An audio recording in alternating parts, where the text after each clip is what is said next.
Բարև ձեզ հարգելի հեռուստատողներ, մենք շարունակում ենք կարևորագույն թեմաների քննարկումները Պոլիտիկայում YouTube-յան ալիքի եթերում, ձեզ հետ եմ ես Բորիս Մուրադիս, այսօր կքննարկենք մի թեմա ավելի շուտ մեղադրանքների մի շարք, որոնց ես անհրաժեշտ համարեցի անդրադառնալ եւ փաստերով ցույց տալ, որ անիմաստ են այդ մեղադրանքները։ Ուրեմն վերջին շրջանում դուք ինքներդ էլ արձանագրում եք, որ երկրորդ եւ երրորդ նախագահի սկզբում թիմերի միջև բավական լարված իրավիճակ կար եւ վերջո երկրորդ նախագահ հարցազրույցում, որը տրվել էր այդ թվում նաեւ մեր լրատվամիջոցին, հստակեցումներ արեց եւ հստակ գնահատականներով հանդես եկավ, ցույց տվեց, որ այն թեզերը, որոնք տարածվում են Սերժ Սարգսյանի թիմակիցների, падգամավորների կողմից իրականությանը չեն համապատասխանում։ Երեք մենք տեսանք դրան Սերժ Սարգսյանի արձագանքը այդ պնդումներին, դրանք հիմնականում հաստատող արձագանք էին, Սերժ Սարգսյանը ոչինչ չուներ ասելու, բայց սա արդեն երկու թիմերի խնդիրն է։ Ինչու եմ անդրադառնում այս թեմային, որովհետև վերջերս հաճախ ինձ գրում են ինչ-որ ընկերներ կամ մտահոգ մարդիկ, ասում են այ Արգիշտի Կիվիրյանը, դու էլի մի քանի գործիչներ, ովքեր վերլուծում են ներքաղաքական դաշտը, դուք սեպ եք խրում ընդդիմադիր դաշտի միջև, երկու թևերի մեջ, դուք ստիպեցիք, որ գժտվեն այս ընդդիմադիր երկու կամ ընդդիմադիր հանդես եկող, ես օրինակ հանրապետականին ընդդիմադիր չեմ համարում, այնուամենայնիվ իրենց կարծիքն է։ Ընդդիմադիր թևերի միջև վեճ հրահրեցիք, հա, որ ի վերջո բանը հասավ նրան, որ նախագահները արդեն հստակ իրենց դեմքով տարանջատվեցին եւ այսպես շարունակ, հա։ Ինչու եմ ուզում անդրադառնալ այս մեղադրանքներին, որովհետեւ օբյեկտիվ, բովանդակային եւ փաստերի վրա հիմնված վերլուծությունը որտեղը սեպ կխրի, դա պիտի վերլուծաբանին կամ լրագրողին չհետաքրքրի, հա։ Եթե սեպ խրվելու տեղ կա, արդեն այդ թիմերը թող մտածեն, բայց ուզում եմ գալ այն թեմային, որ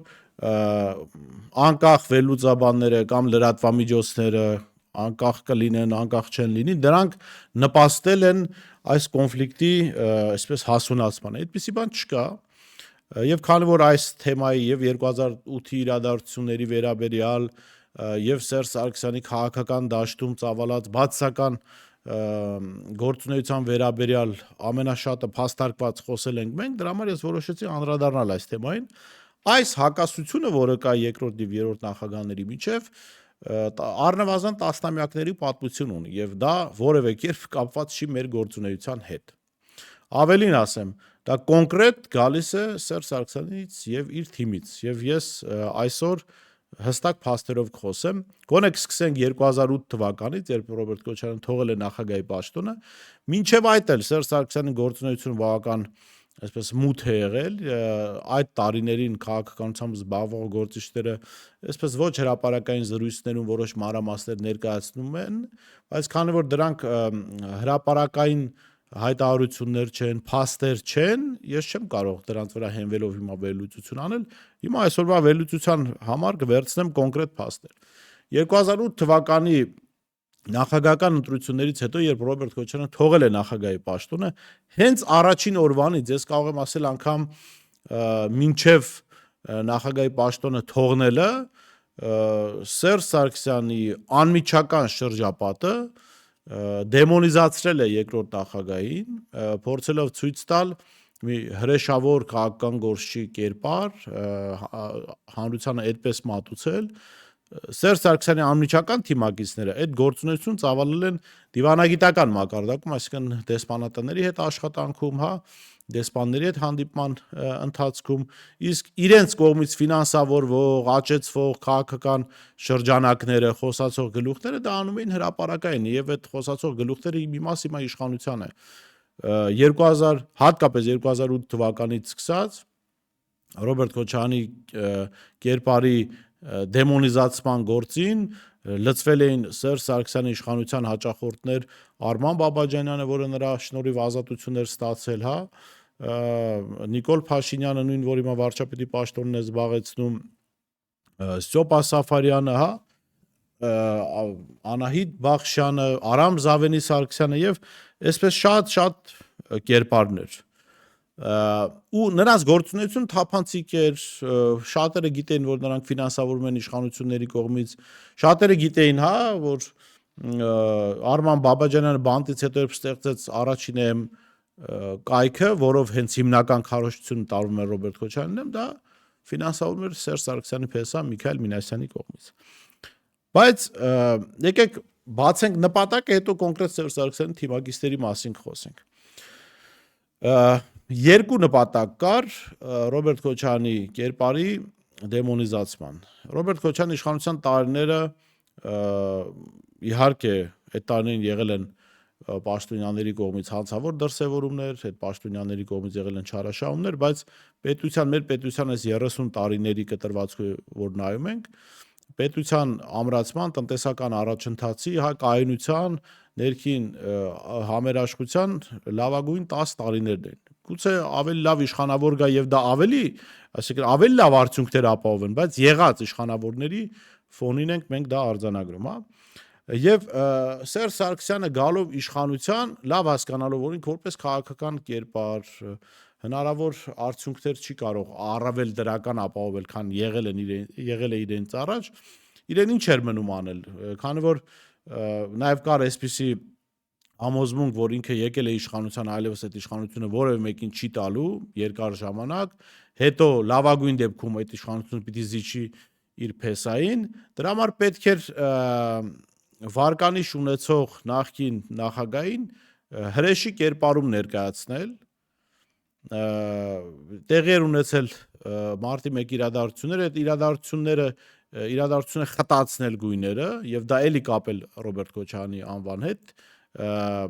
Գիտեք, իհարկե այդ մարտի 1 իրադարձությունները կապ ունեն Ռոբերտ Քոչարյանի հետ, իր իշխանության տարիների ընթացքում է դա տեղի ունեցել, բայց կարևոր է թե ինչ ֆոնով ես դու դա ներկայացնում։ Եթե դու դա ներկայացնում ես իրադարձություն, որ ասենք մարդը ուղակի ուզում էր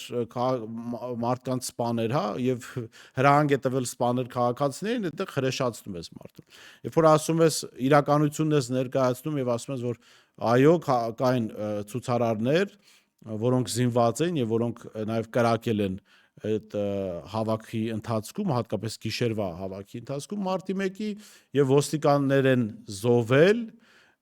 եւ ոստիկանությունը ուժ է կիրառել, դրա հետևանքով մարդիկ են մահացել, սպանվել։ Սա լրիվ ուրիշ ֆոնով ես ներկայացնում իրադարձություն։ Իհարկե, պիտի օրվա իշխանությունը պատասխանատու է իր իշխանավորման ընթացքում տեղի ունեցող ցանկացած իրադարձության համար, թե լավ, թե վատ։ Բայց Սերժ Սարգսյանի թիմակիցները, Սերժ Սարգսյանի սատելիտները գնացին հակառակ ճանապարհով, այսինքն առաջին սցենարով ներկայացնելու, որ ասենք կար Արունարբու իշխանավոր, որ ուղղակի որոշեց Երևանի կենտրոնում քաղաքացիների սպանել։ Ընդ որում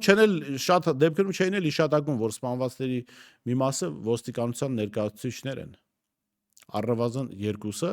եւ սպանվողներից 3-4-ը սպանվել են այնպիսի զինատեսակներով, որը ոստիկանության ձեռքին չի եղել։ Բայց սա այլ թեմա է, տարբեր առիթներով քննարկել ենք, հա։ Ուրեմն այս սցենարի համար արդեն ասեցի, այս սատելիտները, խոսացող գլուխները ծանրագույն աշխատանք են տարել։ Եվ կար երկրորդ նպատակը, աշխարհաքաղաքական իմաստով, որևէ մեկի համար գաղտնիք չէ, որ արևմտյան գործակալական ցանցը ծլել, ծաղկել, զորացել է Սերժ Սարգսյանի իշխանության օրոք։ Իսկ այդ ծլել, ծաղկել, զորանալը մի բան էր նշանակելու ի վերջո, որ աշխարհաքաղաքական ընտրությունը Հայաստանի ընտրության արդյունքում փոփոխություն է տեղի ունենալու, այսինքն Հայաստանը թեքվելու է դեպի արևմուտք։ Եվ Սերժ Սարգսյանի իշխանության օրոք էր, որ նախապատրաստվեց փաստաթուղթ, ասոցիացիան համաձայնագիր, որը ստորագրվելու էր նաև Ուկրաինայի, Վրաստանի, Մոլդովայի հետ, եւ միայն ըստ մամուլի հրապարակումների, ռուսական կողմի ճնշումների ներքո, որ դուք չեք կարող գնալ Եվրամիություն, միևնույն ժամանակ անվտանգության ակնկալիքներ ունենալ մեզանից, Սերժ Սարգսյանը, ինչպես ինքն է ասում, մի գիշերում կարծիքը փոխեց եւ Հայաստանը ԵԱՏՄ անդամակցության փաստաթուղթ ստորագրեց։ Բնական է, որ երբ որ դու փորձում ես եւ գիտես, որ պետության աշխարհաքաղաքական վեկտորը փոխվելու է, հետեւաբար դու պիտի հնարավորինս չեզոքացնես, ոչնչացնես աշխարհաքաղաքական հակառակ բևեռի ընտրություն ունեցող քաղաքական գործիչներին։ Որևէ մեկի համար գաղտնիք չէ, որ իշխանություն թողնելուց հատկապես ամիջապես հետո Ռոբերտ Քոչարյանը ընկալվում էր Հայաստանի այդ պահին գործող անվտանգության ճարտարապետության տրամաբանության շրջանակում Ռուսաստանի հետ դաշնակցային հարաբերությունների կողմ եւ այդ դաշնակցային հարաբերությունները զարգացնող գլխավոր քաղաքական գործիչը։ Եվ քանի կար Ռոբերտ Քոչարյանը եւ քանի կար նրա վերադարձի հավանականությունը, բնական է Սերժ Սարգսյանը եւ արևմտյան այդ շրջանակները, կենտրոնները չէին կարող լիարժեքորեն իրականացնել այն ծրագիրը, որը պիտի իրականացնեն։ Եվ դրա համար նաեւ սա երկրորդ նպատակն էր, որի համար քաղաքականապես պիտի ոչնչացվեր, դեմոնիզացվեր Ռոբերտ Քոչարյանի կերպարը, ցույց տրվեր, որ այս մարդը վատն է, այո, մենք լավ իշխանավորներ չենք, Սերժ Սարգսյանի տրամաբանությունը սա է, այո, ես չեմ կարողանում լավ արդյունքներ ապահովել,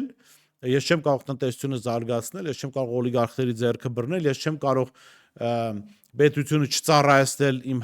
ընտանիքի անդամներին, հարազատներին, ընկերներին, ծանոթներին, բայց դուք ուզում եք Ռոբերտ Քոչարյանը վերադառնա։ Մարտի 1 արյուն քաղաքացիների սպանություն, սա եք ուզում։ Ոչինչ, հանդուրժեք ինձ, հանդուրժեք, որ մենք պետության հաշվին ուղղակի հարստանում ենք մեր ընկերներով, հարազատներով, հա, բայց դուք դա հանդուրժում եք հանուն նրա, որպեսզի հանկարծ Ռոբերտ Քոչարյանը չվերադառնա։ Ես հիշեցնեմ, որ այս գործում Ռոբերտ Քոչարյանի կերպարի այս հրեշավոր ներկայացման գործում շատ կարևոր դերակատարում ուներ հենց մարտի 1-ի իրադարձությունն եւ սա օգտագործում էին լի նաեւ Սերժ Սարգսյանի իշխանության ներկայացուցիչները։ Խնդրեմ հիմա դիտենք մի դրվագ Սամվել Նիկոյանից, որը 2018 թվականին խորհրդարանում պնդում էր, որ Ռոբերտ Քոչարյանը ասել է, որ եղել են կրակոցներ քաղաքացիների մեջ, բա ուր են այդ կրակող քաղաքացիները եւ իր խոսքից ամիջապես հետո կտեսնեք նաեւ կրակող քաղաքացիներին կադրերում երևում են, խնդրենք։ Հարցը երկրորդ նախագահին։ Ասում ենք երկրորդ նախագահ ջան, դուք հայտարարեցիք, մասնավորապես որպես հիմնավորում արտակարգ դրություն հայտարարեցիք, որ ավտոբուսի հետևից դուրս են գալիս ընդդիմադիրները, ավտոմատով կրակում են ու պահկվում են ավտոբուսի հետև։ Բա հարց, պարոն նախագահ, բա որտեղից այդ ինֆորմացիան ձեզ, որի հիման վրա դուք որոշումներ ընդունեցիք, որը կարող էր ճակատագրական եղավ այդ իրադարձությունների զարգացման վրա։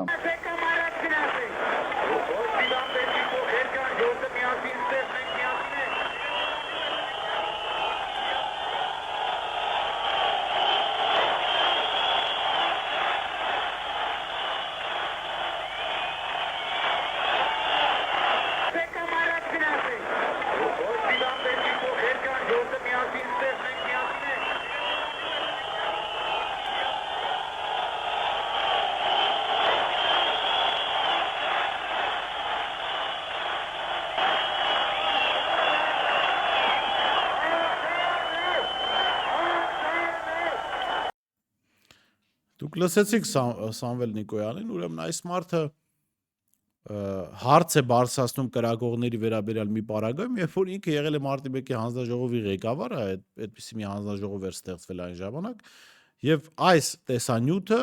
մենք գոնե ստացել ենք այդ հանձնաժողովի նախկին անդամներից մեկից, անունը չեմ կարող հրապարակել, եւ Սամվել Նիկոյանը չէր կարող տեսած չլիներ սա։ Դատախազությունն էլ ունեցել է այս տեսանյութը, չէր կարող իշխանությունը չիմանար դրա մասին։ Բայց քանի որ մարտի 1-ը հարմար էր իրենցից առաջ եղած նախագահային արյունարբու ներկայացնելու համար, դա անդադ շարքում էր։ Ուրեմն հանրային տրամադրությունների առումով օգտագործում էին այս խոսացող գլուխներին, ես չեմ ուզում դրանց անդրադառնալ տեսանյութեր, ցույց տալ բոլորդ էլ գիտեք, որ դրանք իրենց իշխանության հետ կապված մարդիկ էին,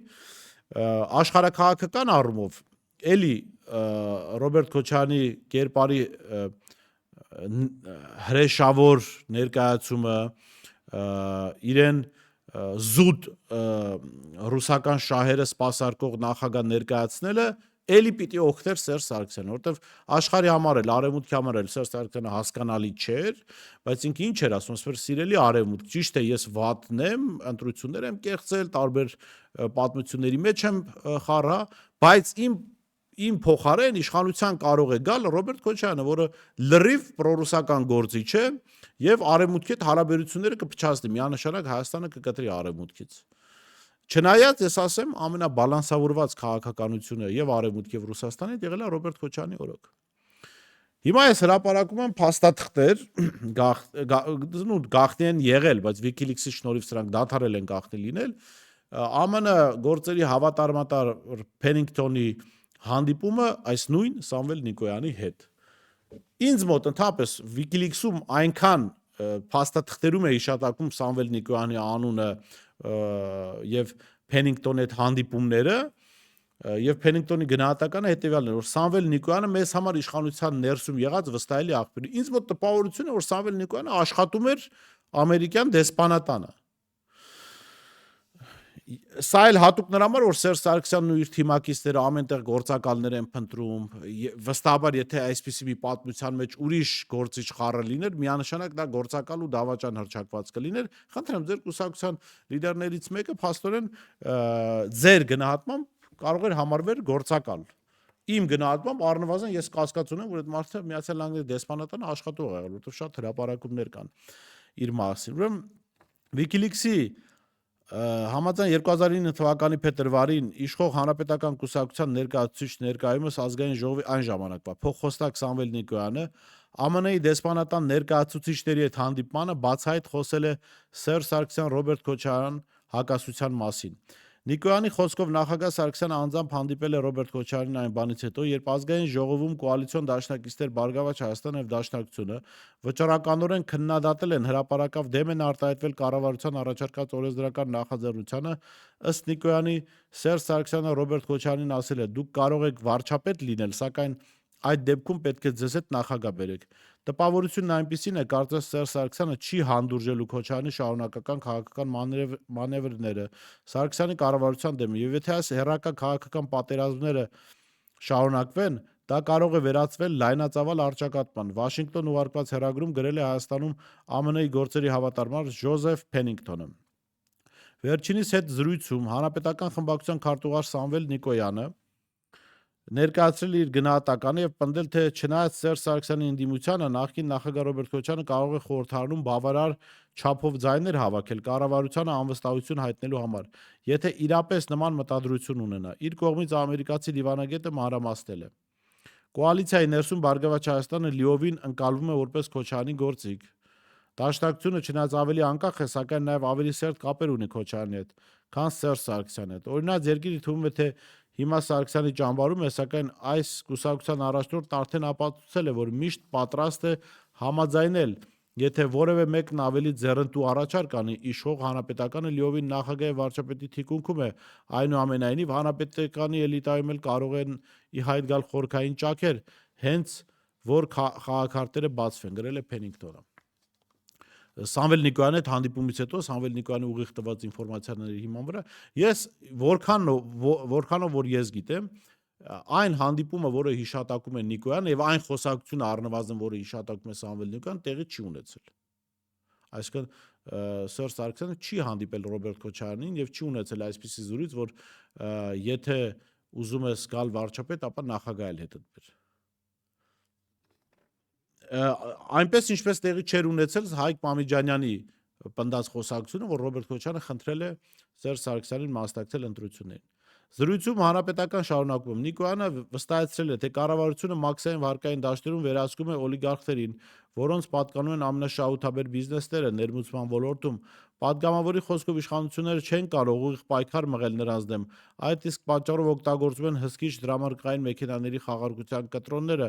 որպես դրանց սֆերային բիզնեսը բացահայտելու գործիք։ Պատկերացնում եք։ Այդ օլիգարխները հանրապետական կուսակցության անդամ են եւ Նիկոյանը ամերիկյան դեսպանատանը ասում է, որ իրենք չեն կարողանում շատ ուղիղ պայքարել իրենց կուսակիցների դեմ, ասենք Սամվել Ալեքսանյանի, Արտակ Սարգսյանի,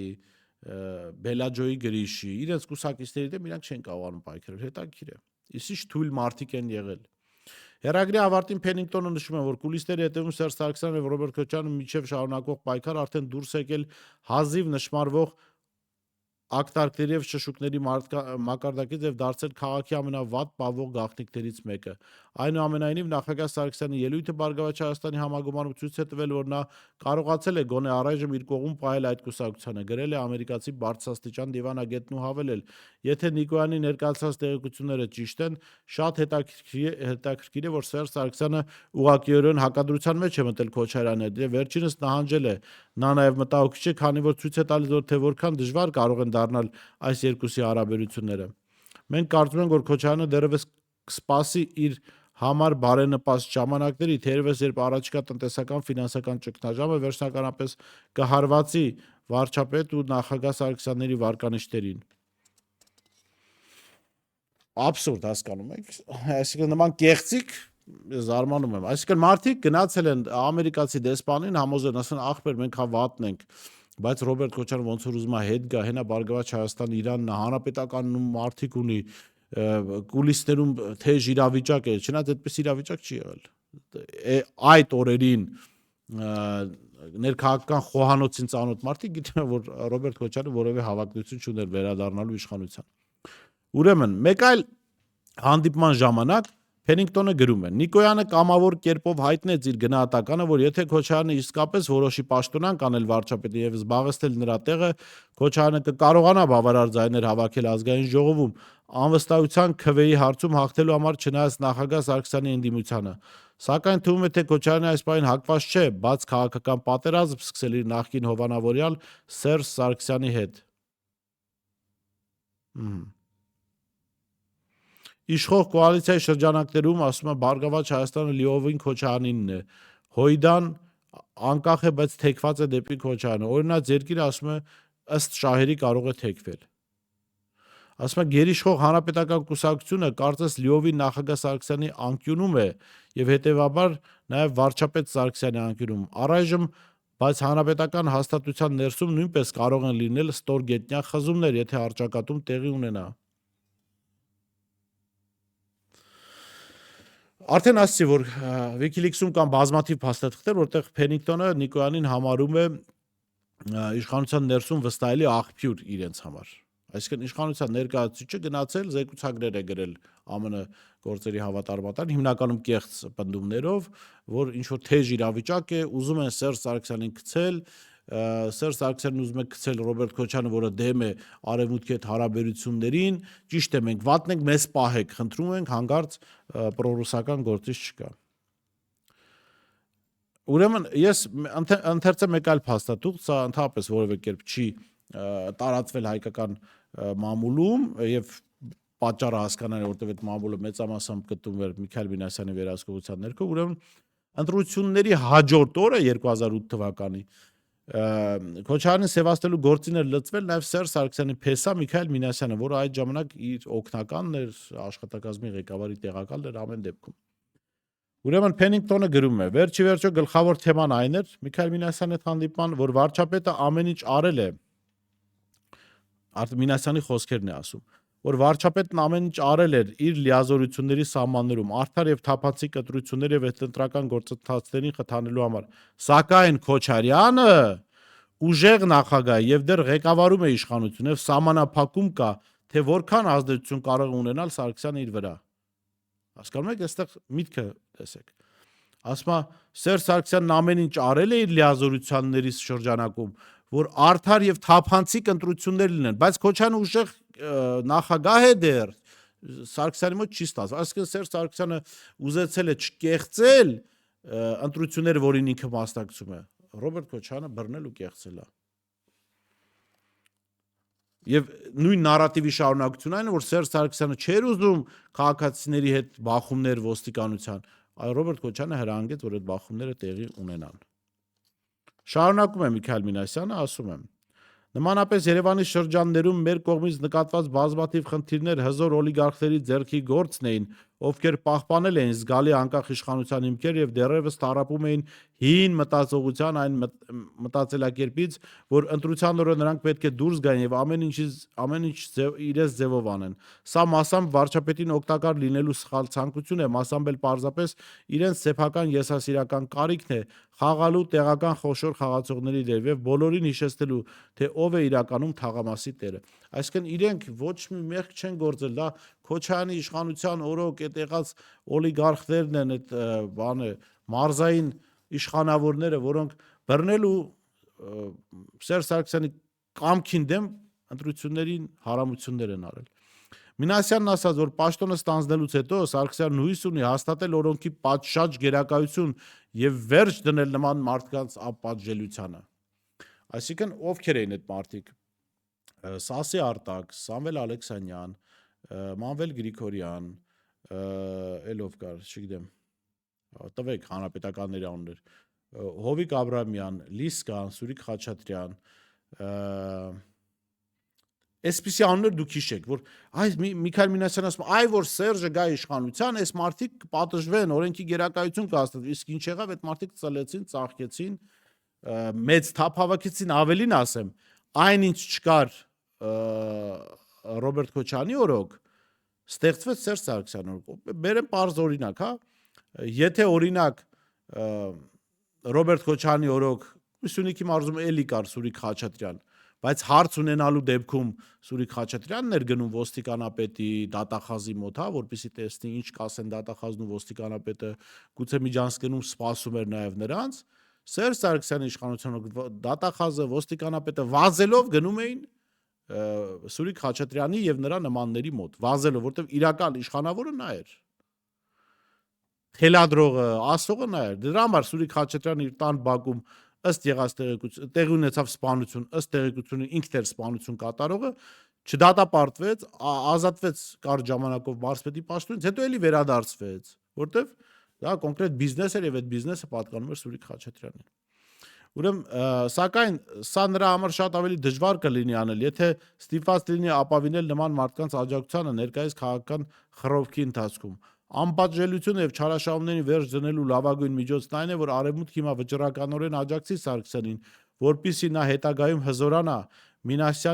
Մինասյանը իր գործընկեր Լևոն Մարտիրոսյանին մատնանշեց որպես իշխող կուսակցության ներսում վերել կապրող կրթված արևմտյան մտածողության մարդկանց, երիտասարդ սերնդի օրինակ։ Նա ակնարկեց, որ ում կցականայք, որ Սարգսյանը պարտական լիներ հին ավազակ բորենիներին, Քոչարյանի իշխանության ժամանակվա,